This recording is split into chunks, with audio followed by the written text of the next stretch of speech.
Yeah. Aloha, folks. Welcome back to Ho'i Kaika again, and we're gonna have a real cool episode. It is 8 o'clock for me early in the morning. I know for my friend I have online, it's about 1 p.m. for him. And this is the first time I've done an episode this early in the morning, I think. Which is good. I feel good. And I know my guest feels really good too. I've known this guy for several years when I was living on the mainland. And I'm happy to get him on the show. And I'm going to give him as much time as I can. So, ladies and gentlemen, why don't you welcome to Ho'i Kaika, my man, Ray Keller. Brother, if you can go ahead and introduce yourself a little bit. Yeah, love to. So if I'm bouncing around, it's because I'm on this rubber ball working on posture. So hopefully it's not too distracting. But no, you good, man. Yeah. Yeah. So thanks, Gavon. So my name is Ray Keller. Live in Austin, Texas. We just moved here from Provo, Utah. Have a wife, my beautiful wife, Nikki, and best friend. And then we have 5 kids, his, hers, and ours. And we just have boy, girl, boy, all the way down. Yeah, a little bit about me. So half Tongan is my background. And then half Irish, Scottish is on my dad's side. And I was actually named after my dad, Raymond Andrew Keller. I'm the third. Got 2 brothers, Sam and Chris. Yeah, I'm not really sure. Should I just go into start from childhood, or what do we? Okay. Yeah, that's cool, man. Yeah, go ahead. Yeah, if you feel like that's where you want to go, do it, man. Yeah. So Gavon, I know you're kind of doing the title of your show, I think, is Polynesian Men, and kind of trying to create a better image for us as a people. And so yeah, so I grew up in the Army with my dad at the time and mom. And I was born in Provo, Utah, at the Utah Valley Hospital. And then my next brother, Sam, was born in Germany, Stuttgart. And then my youngest brother, Chris, was born in Panama. So as kids, we were just all over the globe, which in hindsight was a blessing, because it was awesome to be able to be around all these cultures and just be around different people and stuff. So, so grew up in the Army. We moved around different states all over the U.S., all over the world. My mom, Tongan, my dad, Scottish, Irish. So eventually, kind of a big point for me in my life was when my dad had decided to leave the family, on multiple occasions. And so I'm just going straight for it, Gavon. Let's go right for the jugular. Just talk about, So anyway, so my dad took off, and he had left repeatedly over the course of several years. He was in and out of our lives, and so that was a big, now that as an adult, I'm 46 years old now, I'm realizing that a lot of the things that I do, my behavior was transformed big time from my most formative years as a kid. Watching how my dad behaved, how my mom behaved. But I remember making a commitment when I was younger with my brothers, Sam and Chris, out loud and to myself, just talking about how I'm going to do the exact opposite of what my dad did. So it's kind of crazy, because I, as an adult and I was a married man, I realized it with therapy too. Actually, I had a therapist for a while, and working through that in marriage, I realized that there was a lot of patterns that that came off of that mindset that I had as a kid, thinking like, I'm going to do the exact opposite of my dad. I'm going to be the most dedicated father, the most loyal member of the church, the best brother, the best husband. I remember making this commitment. It's weird kind of reliving that as an adult and thinking back how I thought that as a kid.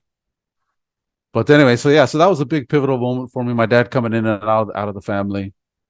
And then one thing I also realized too at that time period was that I never really identified myself as Polynesian, because I wasn't around any Polys. So that was kind of trippy to think about, that I only realized that I was Tongan and kind of got comfortable with the idea around the time I met you, Gavon, when I moved to Provo and I started meeting all the Polynesian community in Utah from California. So, so anyway, so growing up, not around Polynesians, having a dad in and out of the house, a dedicated mom, Um, then just kind of fast forward, went on a mission to Brazil, came back, and then eventually moved out to Provo and met my first wife, had my first son, Ivan, who lives out in Utah still. He's a man now. It's crazy, 20 years old. And then eventually I got divorced and remarried again to Nikki now. And she had two kids, and then we had two together. So anyway, that's kind of the Reader's Digest version. Bro, that's crazy. When you said Ivan, I remember us talking about him when we were in college together, bro. I was just like Yeah, back. And for you to say he's in his 20s, it's like, yeah, I mean, yeah, crazy. that was 20 years ago when I met you, over 20 years ago.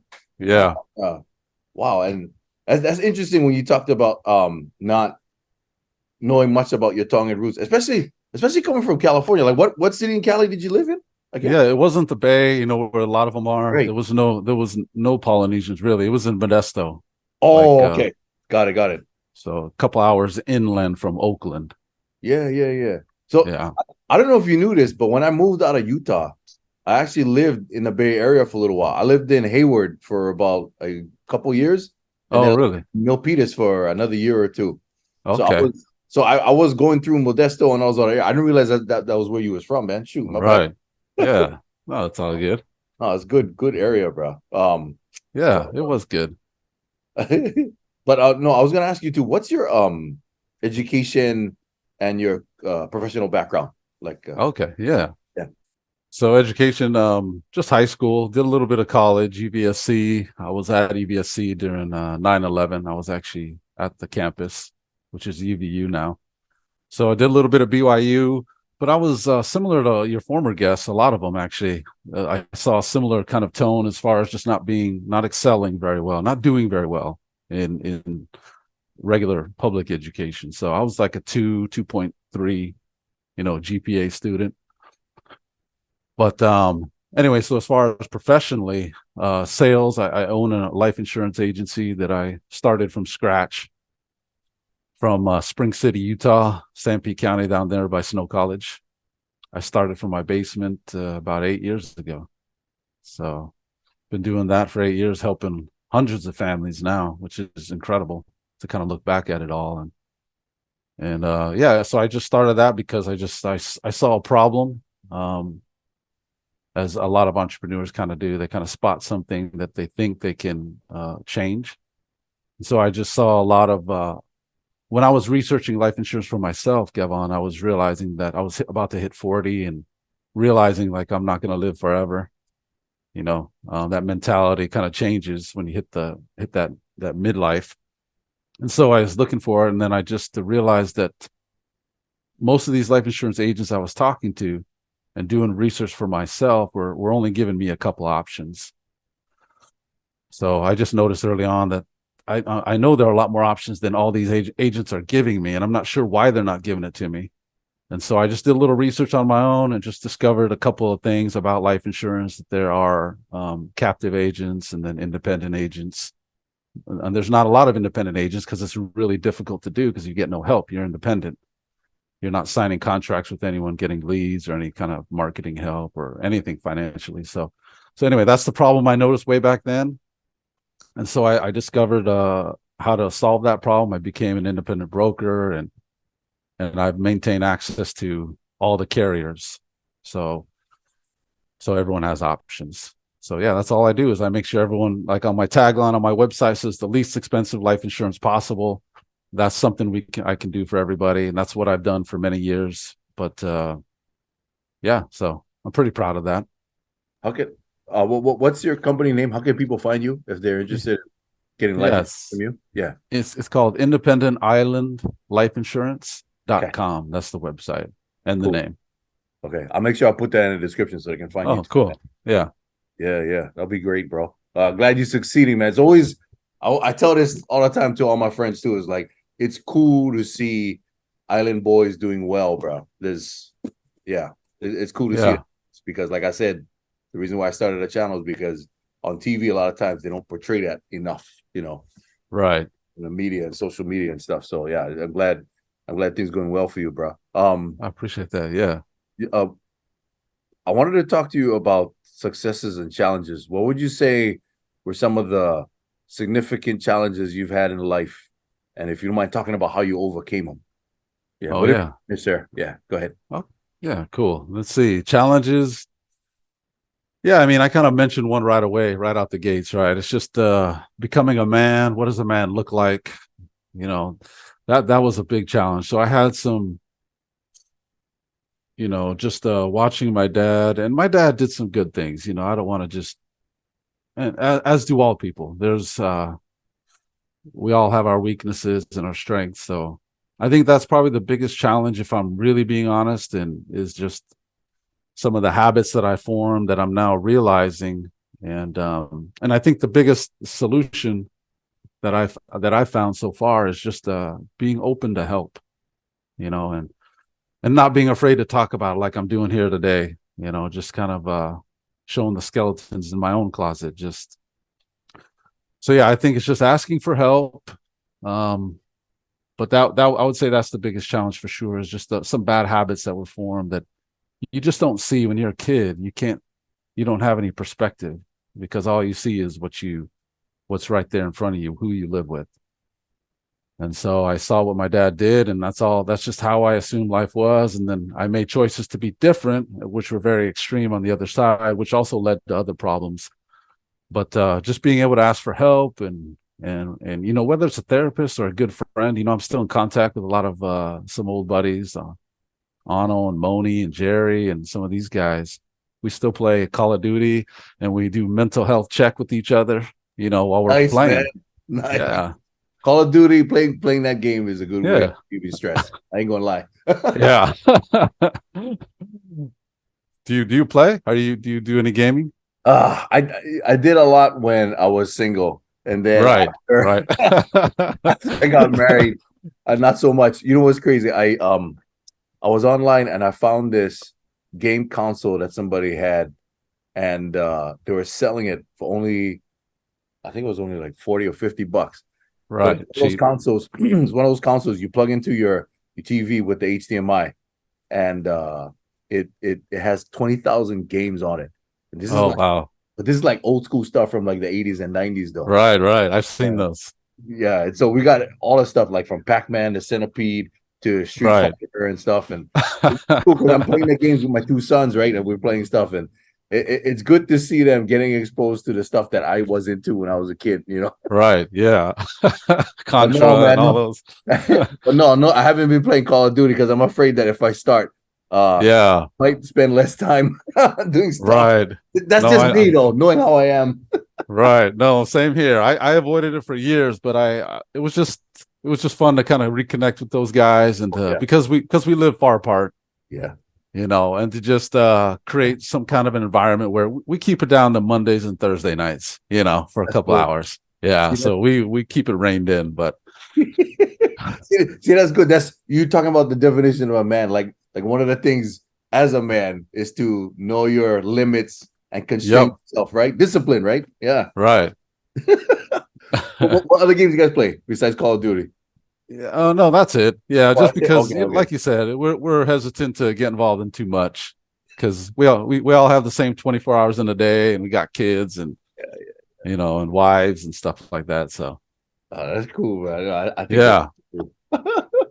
Oh, kind of thing. So like you were talking about your dad, and some of the things that you mentioned were the decision you made to not be like that and leave your family. I think that's really cool because one of my friends, he brought up a point on a previous episode in Hoikaika, and he does this job training, and sometimes he does these leadership trainings. His name is Lance, and it was him. I'm pretty sure it was him that told me this story of this one father that he was drunk, always drinking.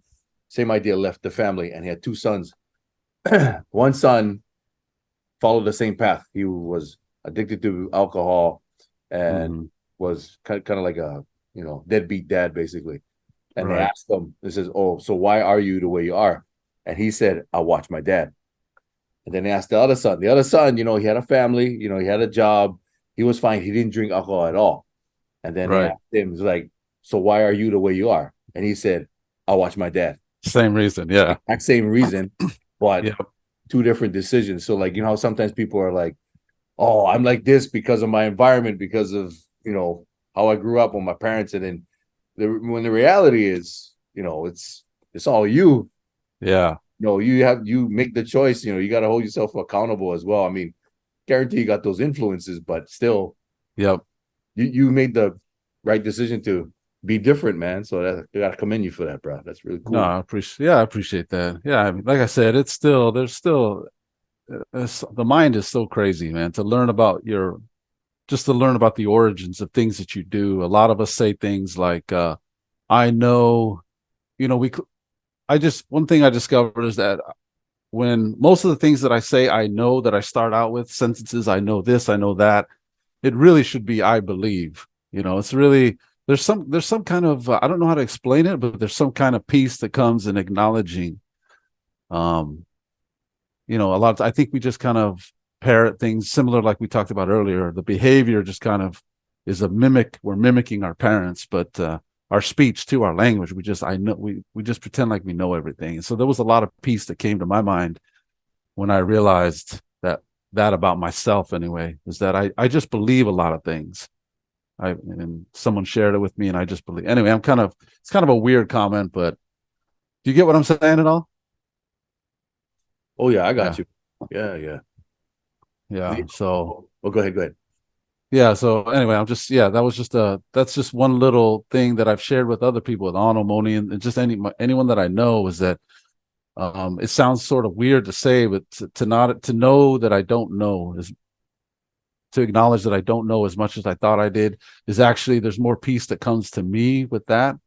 It feels more truthful, feels more honest and authentic, I think, is probably. But anyway, that's kind of a random thought, but No, no, no, no. I hear you, man. You ever thought of, I don't know if you've ever had this, but you realizing that as you start learning more and more, you start realizing how much you don't know. yeah, yeah, yeah, Yeah, yep, yeah. I've been there, especially being on a mission, man, serving in Japan.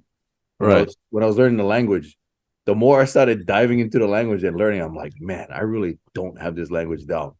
right. So much more that I don't know about. So yeah, I don't know. For me, it was a humbling experience to learn more and realize, like, yeah, there's all this stuff that I haven't got to yet. But Yep, shoot, bro. yeah, Oh, go ahead, go ahead. What are you gonna say?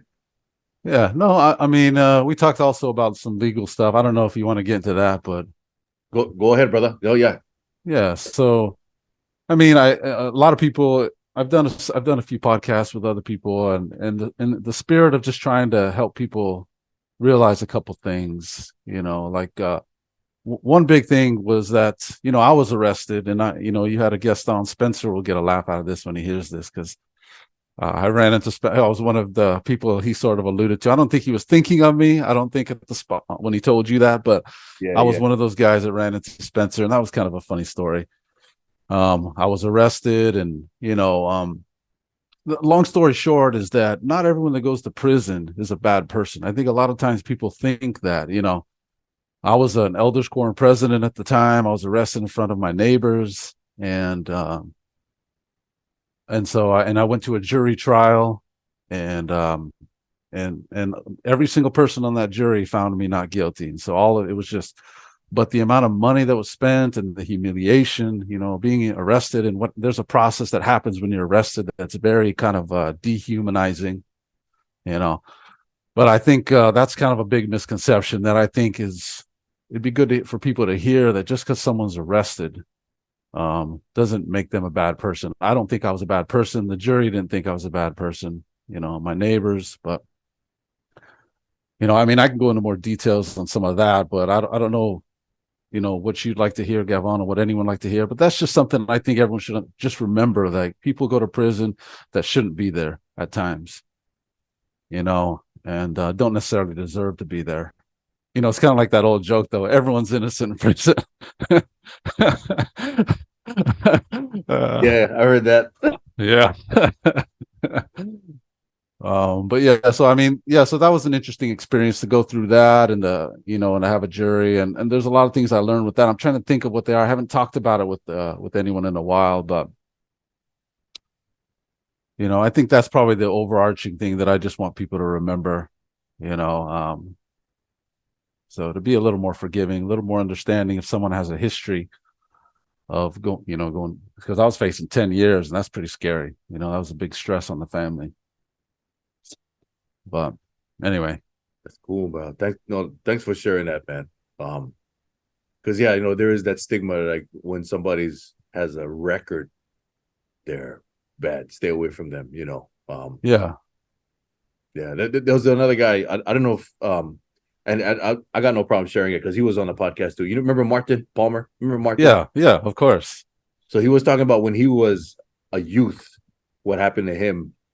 Yeah, Getting jail time while he was a youth as well too. right. I think And I heard he kind about of that. Yeah. Yeah, and he kind of mentioned some of the things that you said too. Is interesting, man. And I have some friends that deal with that too, and a lot of them tell me, they'll tell me stuff like, "Yeah, the stuff you see in movies, not real, Yeah, right. not real, bro. It's not. It's not that bad." Um, so uh, I gotta ask you this question. It's the question I ask all my guests on the show. yeah. Well, what advice would you want to give to any Polynesian men that are watching this channel, or just anybody that's watching this channel listening to you? Yeah. Yeah. What advice?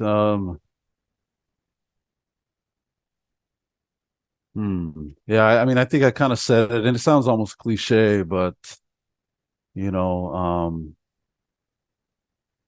especially to men, just I'm not sure what I'm gonna just try to say it and see if it comes out, but it's just kind of the idea of acknowledging your own weakness, and knowing you're not alone. you know um like I've never felt I was on top of the world. I was literally on top of the world.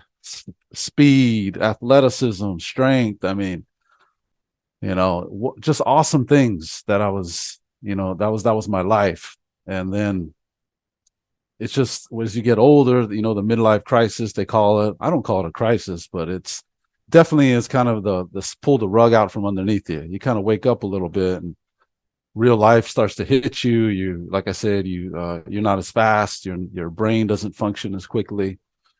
So I mean, it's just don't hide from it. Don't run away from it, I think would be, and then look for, be open to help, and you'll be surprised. Like people are going through similar things more often than you might realize, and they need that little pressure release in their own life.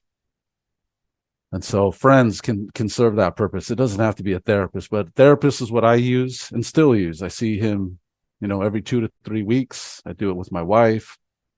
And man, it's so awesome. It's so helpful for our marriage, for us just as individuals. And I feel like you have to let my kids would be the judge of this, and my wife, but I think I'm doing better. I think I'm doing a lot better. And I'm trending in the right direction, from some of these lows that kind of just come with life. So Appreciate you, bro. Big time, man. Especially for sharing that about seeing a therapist. There's always this stigma about people who see therapists and like, oh, something's wrong with them, too. yeah. It's not a good thing. And people don't realize, man, that it's especially now after COVID. Mental health is such a huge thing. Like people should definitely go see one, even if they think they don't have a problem. Oh, for sure. Especially then, if you think you don't have a problem, you're probably wrong. Yeah, man. Because I went and saw one too during COVID because I was just stressing out, man. She kind of helped me put everything in the right perspective too. And Yeah. and I will.